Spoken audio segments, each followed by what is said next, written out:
homeostasis, stabilizes at the status quo. Plateaus are predicted demand, and it's about the signal, the neural pathway signal, more so than the muscle in terms of physiology.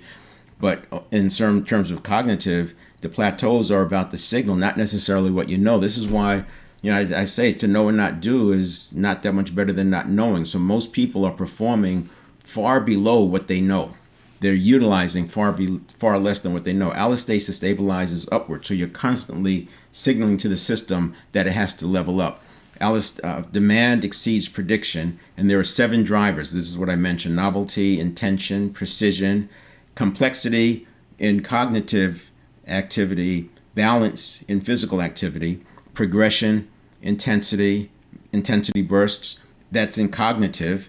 In physiology, it would be explosiveness, and then struggle at the edge of ability. Struggle at the edge of ability, novelty and intention and precision are real important for deep practice. So when you start thinking about neuroplasticity and changing habits, that's where we'll be spending time. So continuous improvement requires nervous system alignment.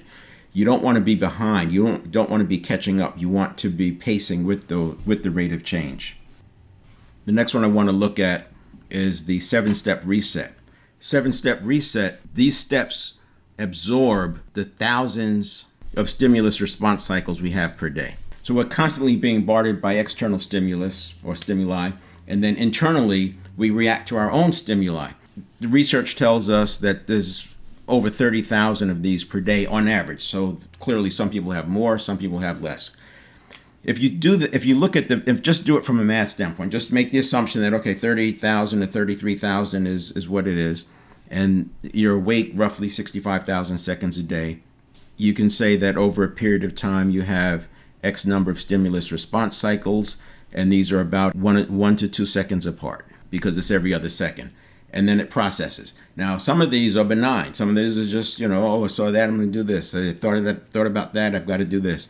They're just minor. Some you ignore, some you act on, some you delay, some you make a note, whatever. When you get out of coherence, when you are not fully present, then you have the risk of, instead of having them spaced out like this, what you're doing is getting internal reaction cycles inside that 2 seconds. And when that happens, you can see where this leads to a person escalating, being triggered, catastrophizing, because there may have only been one external stimulus. But then once they start internalizing and looking inside and letting the associations run rampant, this is what you get. This would be a spike. And that spike is going to last for a period of time. Without agency, without the ability to return to coherence, a growth mindset, without the ability to manage that real time, this thing can extend for a long period of time.